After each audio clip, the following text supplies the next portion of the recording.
Esse é o podcast Ser Educação, com a apresentação e roteiro de Cláudio Brito. Professora Márcia de Carvalho, presidente do Conselho Estadual de Educação.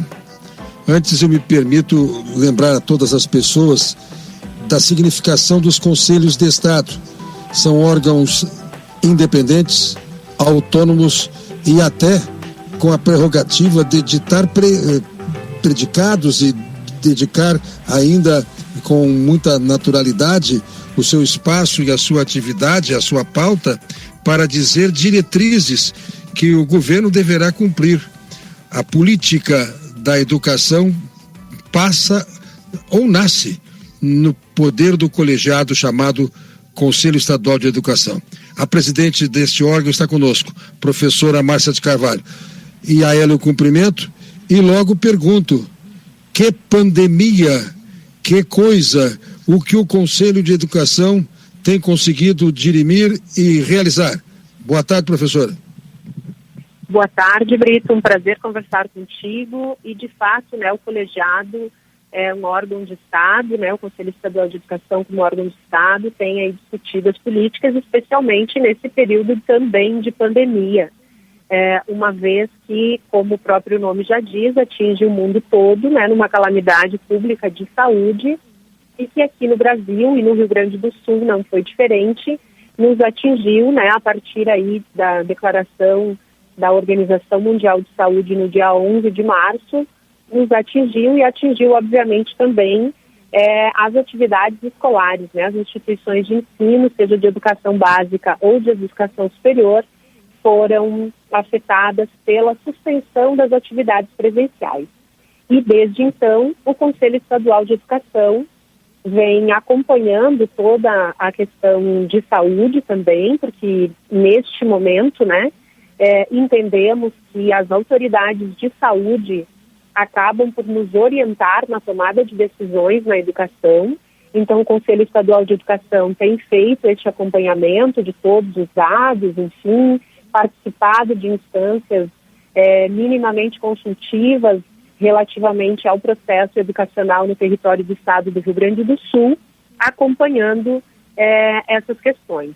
E, da sua parte específica, de sua atuação e competência, orientado os integrantes do Sistema Estadual de Ensino de como se reorganizar neste período de pandemia, uma vez que o nosso ensino, especialmente da educação básica, explicitamente presencial, teve uma mudança drástica no seu cotidiano por meio da suspensão das atividades. E aqui no estado do Rio Grande do Sul, as atividades foram suspensas em todas as instituições desde o dia 23 de março. Então, estamos aí completando quase 6 meses, de suspensão de atividades presenciais. E nesse período, por óbvio, o Conselho Estadual de Educação foi instado a também se manifestar por diferentes consultas, e nós inicialmente tivemos uma primeira manifestação no dia 18 de março.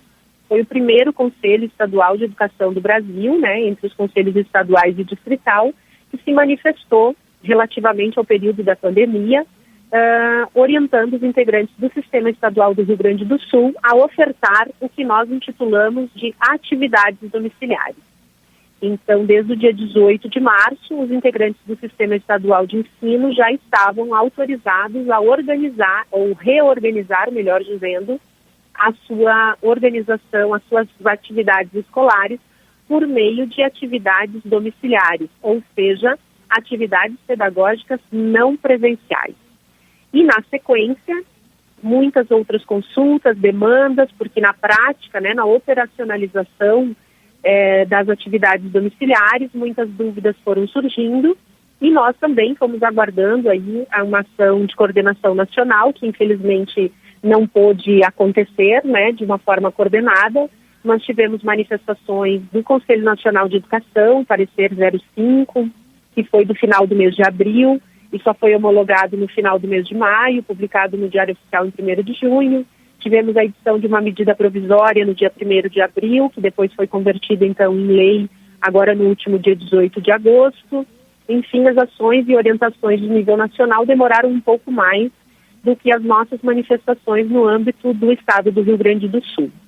E também já exaramos um parecer complementar, que é o parecer 002, que este é do dia 8 de julho, onde foram dadas informações e orientações um pouco mais específicas de acordo com as etapas da educação básica, né, para a educação infantil, anos iniciais e finais do ensino fundamental, ensino médio, também na questão das modalidades de ensino, né, educação especial, educação de jovens e adultos, educação indígena, quilombola e do campo, e também para a questão da educação superior, uma vez que temos a UERGS, que integra também o sistema estadual. E ainda nesse período, elaboramos em conjunto, né, em regime de colaboração com outras instituições parceiras, inclusive Secretaria de Educação do Estado, a FAMURS, que representa então as associações dos municípios, o SINEP, que é o Sindicato das Instituições Privadas, né, representando o ensino privado do Rio Grande do Sul, a Undime, representando as Secretarias Municipais de Educação, e a UNSM, representando os conselhos municipais. Elaboramos um documento com indicativos pedagógicos para a reabertura das instituições de ensino no Rio Grande do Sul. Esse documento foi lançado no dia 10 de junho, complementando de forma a subsidiar todos os gestores, né, escolares, gestores públicos, gestores de rede, gestores de sistemas, né, de ensino, sobre a possibilidade de reabertura das instituições, uma vez que nós entendemos que as autoridades de saúde deverão fazer esse indicativo de reabertura, e aí as instituições de ensino têm condições de contemplar aí nos seus planejamentos essa possibilidade de reabertura, que é o momento que nós estamos vivenciando agora, não é, Brito? De possível abertura das instituições e a organização, então, do planejamento pedagógico de acordo com as orientações de segurança sanitária. Um dado importante dentro deste nosso projeto Ser Educação é justamente enxergar o horizonte que nós nem sabemos se ele está próximo, é uma ilusão de ótica, ou ele está mesmo distante, porque dependemos, entre outros fatores, até de vacinas. A retomada de qualquer sorte tem que ser muito bem pensada, muito bem planejada. E eu gostei muito da sua exposição, quando fez, inclusive, a referência aos pontos de toque, aos contatos do Conselho Estadual de Educação, até com os órgãos que representam o ensino privado, porque esta é a questão que todos têm que compreender. Um Conselho de Estado não é um Conselho de Governo. As pessoas que integram o Conselho de Estado têm mandato certo, não são demissíveis ao bel prazer de uma injunção política, e estão aí para traçar diretrizes que, como estamos falando de um sistema, abrange também o ensino privado, em certa medida e em muita medida. É isso, professora? Exatamente, Brito. O Sistema Estadual de Ensino do Rio Grande do Sul é composto pelos órgãos normativo e executivo. O órgão normativo é o Conselho Estadual de Educação, o órgão executivo é a Secretaria de Estado da Educação, e ainda integram todas as instituições de ensino que pertencem a esse sistema. Quais são? Todas as instituições de ensino públicas e estaduais. Então, todas as escolas estaduais pertencem ao sistema estadual. Também um conjunto de escolas municipais de 72 municípios do Rio Grande do Sul que não tem sistema municipal próprio instituído por lei. Então, essas escolas, essas redes municipais integram também o Conselho Estadual, no sentido da norma exarada pelo Conselho Estadual ser atendida. A própria UERGS, como instituição de ensino superior, que é a única instituição de ensino superior que pertence ao sistema estadual. E nós temos o conjunto de todas as instituições privadas ou comunitárias que ofertam educação básica no território gaúcho. Ou seja, aquelas escolas que oferecem, para além da educação infantil, oferecem educação infantil, ensino fundamental, ensino médio, curso normal, cursos técnicos, enfim, no território estadual, elas também pertencem ao sistema estadual. Então, quando o Conselho Estadual se manifesta por meio de seus pareceres, resoluções, indicações ou deliberações, ele se manifesta para esse conjunto de instituições de ensino. que vai desde a educação infantil, então, até a educação superior, no âmbito público, e especialmente um conjunto significativo de instituições privadas. E nesse sentido também, Brito, é importante disponibilizar a informação de que esse período da pandemia, que desacomodou a todos, pegou a todos de surpresa e que da noite para o dia, como temos dito, né, todos tiveram que se reinventar e buscar alternativas para a continuidade do vínculo pedagógico, para a continuidade das trajetórias de aprendizagem. O Conselho Estadual também exarou uma resolução para monitorar essas atividades domiciliares oferecidas nesse período de suspensão de atividades. E nós tivemos um conjunto de mantenedoras que respondeu ao nosso monitoramento. O prazo era 31 de julho, mas agora ampliamos um pouco até 21 de setembro, porque das 1.044 mantenedoras privadas e comunitárias que nós temos cadastradas no Conselho, apenas 331 mantenedoras responderam à resolução de monitoramento. Dos municípios que pertencem ao sistema, 72 municípios, 49 fizeram, então, o atendimento da resolução. E, no caso da Secretaria Estadual de Educação, para que nós pudéssemos ter um panorama por regiões, das 30 coordenadorias, 9 responderam a este monitoramento. Então, estamos aí, todas as mantenedoras, públicas e privadas também, para que agora até 21 de setembro possam preencher o formulário de monitoramento das atividades domiciliares e assim termos essa dimensão de como cada uma das mantenedoras, dentro das suas áreas de atuação, conseguiram se organizar para esse período de pandemia. Inclusive para que esses dados possam subsidiar orientações futuras para o retorno à presencialidade quando esta for autorizada, especialmente pelas autoridades de saúde. Bom, nós temos um dado.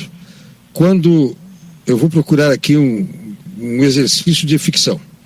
Quando, digamos, fosse eu um professor no ensino médio, voltasse a turma, voltasse a sala para um encontro presencial e a retomada de atividades, a primeira constatação que eu buscaria preencher comigo, com o estabelecimento e com os alunos, na primeira oportunidade: e aí, pessoal, onde estamos? A que ponto chegamos? Falo isso quanto a conteúdo, quanto a aproveitamento curricular, porque nós estamos já com um ano findo praticamente. É possível 2021 começar com 2020 aproveitado, ou nós vamos virar a página e retomar como se estivéssemos em março de 2020? O que vai ser feito? Importante questão, Brito. De fato, né, no retorno à presencialidade, quando essa for possível e autorizada, de acordo com os planos de contingência de cada uma das instituições de ensino e também de acordo com seus planos de ação e planos de ação pedagógica complementar, inclusive, a primeira questão é o acolhimento de todas e de todos, né? Estudantes, professores, profissionais que atuam nas escolas, que não sejam da docência, mas que são de suporte e docência, comunidades escolares, as famílias, os pais responsáveis, enfim, todos deverão ser acolhidos e orientados para este novo período, né, que será aí também ainda cheio de cuidados, né, de proteção individual para a prevenção, né, do contágio aí do novo coronavírus e do desenvolvimento da doença. Então, será necessário, num primeiro momento, essa questão de acolhimento de todos, porque todos foram impactados, né, pela pandemia. E importante fazer referência de que nesse período, né, nesse ano excepcional que nós estamos vivendo de 2020, aquele planejamento curricular inicialmente previsto teve que ser reorganizado e adaptado para esse momento de excepcionalidade. Então, o que nós indicamos nas normas do Conselho Estadual de Educação é de que um conjunto de aprendizagens essenciais fosse selecionado, digamos assim, daquele planejamento curricular original para ser desenvolvido neste ano excepcional. E, obviamente, o conjunto todo, né, das aprendizagens previstas para o ano letivo de 2020 os indicativos que nós temos, tanto na normativa do Conselho Estadual, que está em consonância com a normativa do Conselho Nacional de Educação, e inclusive na perspectiva indicada na Lei 14.040, que é a lei que converteu a medida provisória 934, falam de um contínuo 2020-2021. Ou seja, que o ano de 2020 deverá ser continuado no ano de 2021, uma vez que aquele conjunto, né, significativo de aprendizagens previstas para o ano de 2020 não pôde ser desenvolvido como se gostaria. E, portanto, deverá ter a continuidade no ano letivo de 2021, o qual deverá ser ampliado, tanto em termos de dias quanto de carga horária, se assim for permitido, né, pelas condições sanitárias que se apresentarem no próximo ano. Então, o conjunto de aprendizagens feita no ano de 2020 deverá ser continuado e ampliado no ano letivo de 2021. E, nesse sentido, nós sempre dissemos, né, que cumprindo as nossas orientações enquanto Conselho Estadual de Educação, que as instituições de ensino orientadas por suas mantenedoras tiverem o registro do trabalho desenvolvido no ano de 2020, esse trabalho poderá ser continuado no ano de 2021 e os estudantes terem aí uma mitigação dos impactos dessa pandemia, porque obviamente sabemos que as aprendizagens, né, o desenvolvimento e aprendizagem das crianças e dos estudantes, especialmente da educação básica, são impactados, obviamente, pela pandemia, e o intuito, né, dessas orientações e da organização curricular para o ano atípico de 2020 é que a gente possa mitigar e minimizar esses impactos no desenvolvimento e na aprendizagem, e que possamos dar continuidade a esse desenvolvimento e aprendizagem no próximo ano letivo. Professora Márcia, quais os mecanismos, quais os instrumentos, mesmo o contingente humano disponível para este monitoramento, esta fiscalização? Como é que o Conselho Estadual de Educação vai conseguir receber esta prestação de contas, vamos dizer assim, os registros que estão nas instituições, e se porventura este registro não foi bem feito ou até nem tenha ocorrido, como estabelecer parâmetros a partir de dados que talvez sejam de difícil conhecimento?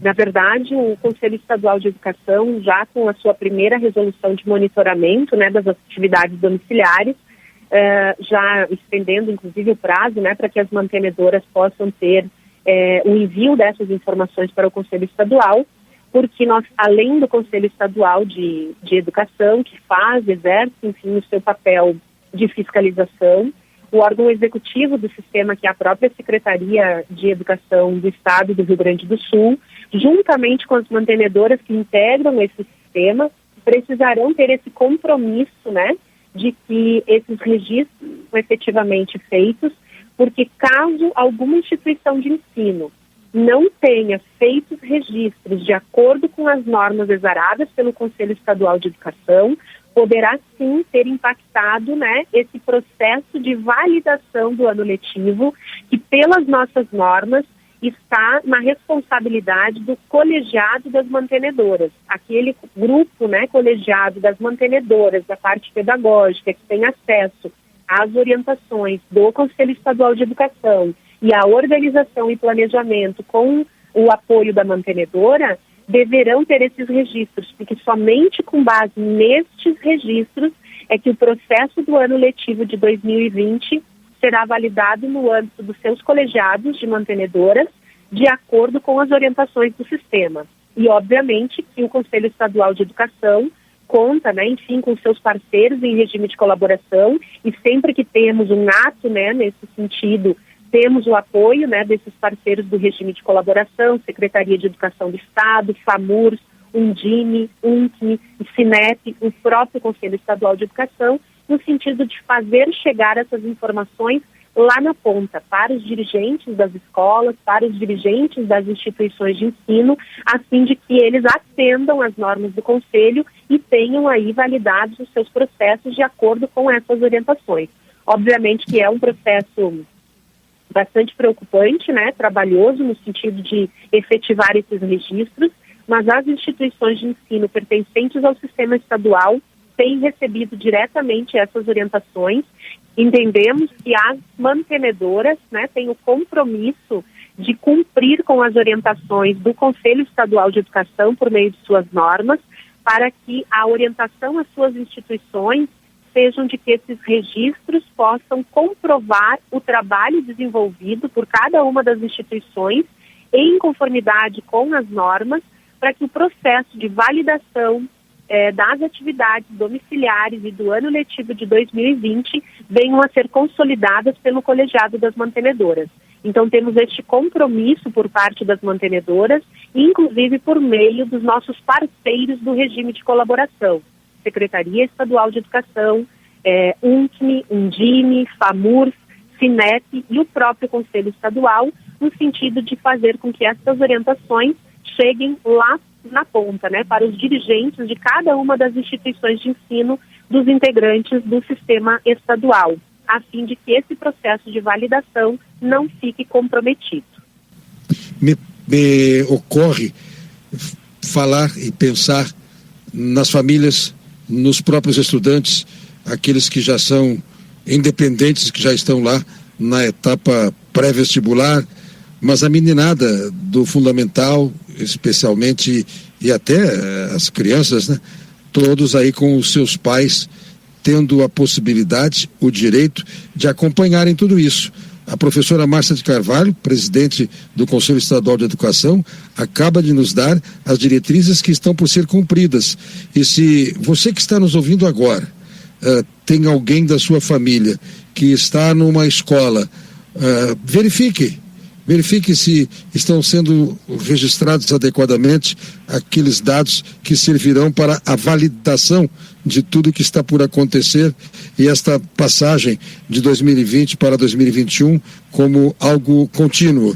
Mas para que tal aconteça, como ensinou a professora, com todas as anotações que a instituição tenha que fazer.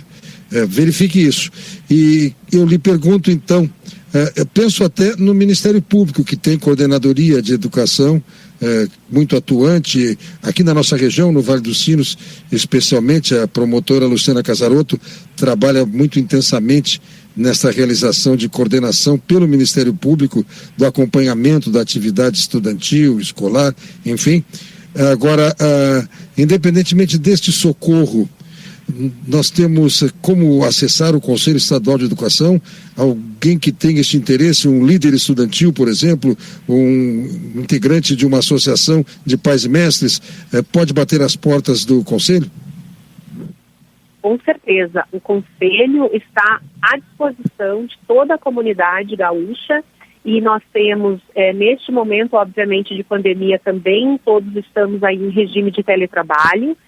Então, o nosso atendimento por telefone, ele se dá durante a semana de segunda a sexta, das 8 às 13 horas, mas nós temos no nosso site também um canal do Fale Conosco, que é diretamente com o Conselho, que recebemos, então, as solicitações, esclarecimentos, enfim, reivindicações, dúvidas da comunidade. Podem acessar o site do Fale Conosco ou nos encaminhar um e-mail que nós prontamente recebemos. Se não há já uma discussão e um ato normativo sobre o questionamento, a pergunta, a dúvida, as manifestações da comunidade escolar, elas são encaminhadas para as comissões de ensino e o colegiado delibera, então, a melhor resposta e o canal de retorno, né, combinado nessa manifestação. Se o contato for por telefone, ficamos com também o contato para o retorno. Se for pelo canal do Fale Conosco ou por e-mail, o retorno também se dá da mesma forma. E temos atuado muitíssimo em regime de colaboração também com os órgãos de fiscalização externa, né? Porque neste período de pandemia, vários fatores novos foram agregados aí aos processos educativos. Então, o Ministério Público, por meio das promotorias regionais de educação, tem atuado junto com o Conselho, assim como o próprio Tribunal de Contas, né, numa preocupação aí com a proteção dos dados em função do uso de tecnologias digitais de informação e comunicação. Então, o Conselho Estadual de Educação tem se articulado e se reunido, né, sistematicamente com os órgãos também de fiscalização externa para que nós tenhamos aí o alinhamento nos encaminhamentos e possamos auxiliar da melhor forma e orientar da melhor forma os integrantes do Sistema Estadual de Ensino do Rio Grande do Sul. Bom, eu imagino que Conselho Estadual de Educação RS, digitado lá no Google, este parceiro Google que resolve quase tudo, nos dá todos os caminhos. Perfeito, Brito. Nós temos então no site, é só digitar CED-RS, né, 2 vezes, vai já aparecer o site. Nesse período também de pandemia, o Conselho Estadual também se reinventou. Criamos um canal no YouTube também do Conselho Estadual de Educação, onde todas as quartas-feiras as nossas plenárias são transmitidas ao vivo, das 8 às 10 da manhã, uma vez que nossa legislação prevê que as plenárias sejam públicas. Então elas eram presenciais em Porto Alegre, na sede do Conselho, e neste momento de suspensão de atividades presenciais também tivemos que buscar formas alternativas. Então, no YouTube temos este canal, CED-RS, assim como criamos uma página no Instagram e no Facebook divulgando as ações e novas normas, enfim, documentos orientadores. Então, também procurando no Instagram ou no Facebook CED-RS, tem acesso a essas páginas, assim como o site, né, ced.rs.gov.br, onde esses meios de comunicação diretamente com o Conselho estão disponibilizados. O Conselho está à disposição da comunidade gaúcha para os esclarecimentos necessários. CEED. Ah, tá certo. Então, atenção, ninguém confunda. Vai nos dar muita luz, mas não tem nada a ver com a CE. É CEED. Conselho Estadual de Educação. RS juntinho? .rs.gov.br. Muito bem. CED.rs.gov.br. Lá você tem toda a indicação. Você que está nos ouvindo agora e que está em dúvida e que tem um filho que está na expectativa de que tudo que está traçado como norma, como diretriz, venha a ter cumprimento. Fiscalize. E um dado para nós encaminharmos, então, o encerramento da nossa participação nesse podcast do Ser Educação, do Grupo Sinos. A senhora falou que são 72 conselhos municipais. Foi este o número, né? Exato. De 497 municípios. Nós temos uma realidade terrível em nosso país. A mesma coisa aconteceu e ainda ocorre com os conselhos da criança e do adolescente, com os conselhos tutelares, os PROCONs. Agora, semana passada, fez 30 anos o Código de Defesa do Consumidor, nós fizemos uma programação intensa sobre isso, e o tema da municipalização, que a lei determina. Veja o caso gaúcho, 497 municípios, tem 89 PROCONs, não tem uma centena de PROCONs. As comunidades têm que fazer com que isso aconteça, com que haja o Conselho Municipal de Educação, limitado, é claro, aos seus limites, ali, limitado aos seus limites é bom, mas tudo bem, dentro dos seus limites, dentro daquilo que está geograficamente estabelecido como aquele município, muito bem, mas com todas as prerrogativas de ser um apoio fantástico para o Conselho Estadual, uma complementação, uma longa-manos. Então, por favor, eu quero o seu apelo, eu tenho certeza que ele virá, para que os municípios em pleno ano eleitoral, estão aí as comunidades para escolher prefeitos e vereadores, que se cobre dos novos administradores, a organização dos conselhos municipais de educação com urgência. Isso é absolutamente indispensável, professora Márcia de Carvalho. Importante registro, Brito, né? Todos os 497 municípios do Rio Grande do Sul, eles até têm conselhos municipais de educação, mas esse conjunto de 72 municípios, estes conselhos, né, mesmo que existam, não têm a prerrogativa de normatizar para o seu sistema, ou seja, para a rede municipal desses municípios e para as escolas que são exclusivamente de educação infantil. A UNCM, que é a União dos Conselhos Municipais de Educação, fez um trabalho nos últimos anos e ampliou significativamente, né, a criação dos sistemas municipais de ensino. Então, ainda temos esse conjunto de 72 municípios que pertencem, então, ao sistema estadual e, obviamente, dependem das orientações do Conselho Estadual de Educação para a normatização do funcionamento das redes municipais desses municípios e também daquelas escolas que são exclusivamente de educação infantil. E é importante dizer que nós trabalhamos sempre em regime de colaboração, mesmo cada um nas suas competências, né, Conselho Estadual para os seus integrantes, conselhos municipais aos seus afins, junto também com as mantenedoras, sejam elas públicas ou privadas, para que nós possamos ter aí a construção de uma educação de qualidade para todos e para cada um no estado do Rio Grande do Sul como um todo, né? Sem que haja muitas diferenciações e ampliação das desigualdades. Então, importante esse registro, né, para que tenhamos esse processo de criação dos sistemas municipais de ensino, de atuação mais próxima, né, dos conselhos, dos órgãos normativos, mas fazemos aí esse trabalho de forma coletiva, colaborativa, para que possamos ter aí melhores resultados da educação gaúcha e, consequentemente, brasileira. Muito bem. O Grupo Editorial Sinos, pela Rádio ABC 103.3 FM, pelos meios digitais, por nossas plataformas, pelo projeto Ser Educação, que abarca os nossos jornais, e a todos que nos acompanham em todas as dimensões, em todas as plataformas, nos aplicativos, nos mecanismos de convergência e que estão também sequiosos por informação, buscando acompanhar estes podcasts que estamos realizando para o projeto Ser Educação. O Grupo Editorial Sinos agradece imensamente a professora Márcia de Carvalho, presidente do Conselho Estadual de Educação, por tudo que nos trouxe, as informações da atualidade, da verificação daquilo que daqui a alguns dias e meses vai acontecer, a passagem de um ano para outro com uma ideia de continuidade e ausência de prejuízos, com todos os mecanismos e todas as normativas que ela descreveu. E quero lhe oportunizar então, professora Márcia, a manifestação de encerramento desse nosso encontro e deixar à vontade ao nosso Conselho Estadual de Educação, quando quiser, quando entender que seja necessário, dar o sinal que o espaço estará disponível nos veículos do Grupo Sinos. A sua despedida, professora Márcia, com a sua manifestação livre e à vontade. Muito obrigada, Brito. O Conselho Estadual se sente muito honrado em contribuir com o projeto Ser Educação do Grupo Sinos. Agradece a este importante grupo, né, pela oportunidade de estarmos compartilhando as informações, disponibilizando para a comunidade gaúcha informações acerca do processo educacional ocorrido nesse período de pandemia.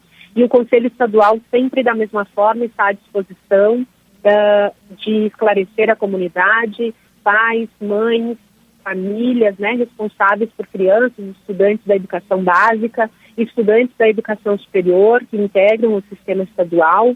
Se houverem dúvidas, façam contato conosco, será um prazer atendê-los e responder com aquilo que é da nossa atribuição e da nossa competência, ou indicando qual o melhor caminho, né, para a busca dessa resposta. Nós entendemos que a educação, como dizia Paulo Freire, né, que inclusive agora no final de semana completaria 99 anos, que a educação ela não transforma o mundo, a educação transforma as pessoas e essas transformam o mundo. Então que sigamos trilhando o caminho, né, em defesa da educação para todos e para cada um. Direito fundamental que dá acesso aos demais direitos. Muito obrigada. Olha, a sua citação impõe que eu faça um sublinhado para destacá-la, porque bastaria esta constatação, aparentemente tão óbvia, de que os homens, as mulheres é que modificam o mundo, a educação vai mexer com os homens que mexerão com o mundo. Não pensem que isso foi caminhando pelas esquinas que o Paulo Freire intuiu. É fruto de muito trabalho, de muito suor, de muita perspicácia, de muito atendimento e visão do que seja a sociedade. E que lição bastaria esta, para que todos nós tivéssemos na fachada de cada escola esta lembrança, que a educação nos transforma, para que a gente possa transformar o mundo. Muito obrigado, professora Márcia, mais uma vez, um grande abraço. Gratidão, um abraço fraterno. Esse é o podcast Ser Educação, com a apresentação e roteiro de Cláudio Brito. A produção é de Bruna Matana, com roteiro e edição de Marina Mendes. Você pode ouvir a gente em gruposinos.com.br/sereducação ou então no Spotify, Deezer, Google Podcasts, Castbox, Apple Podcasts ou qualquer que seja o seu tocador favorito de podcasts. Nos aplicativos tem a opção de assinar a gente gratuitamente, então já segue agora para saber sempre que tiver novo episódio. A gente se encontra na próxima aqui, no Ser Educação.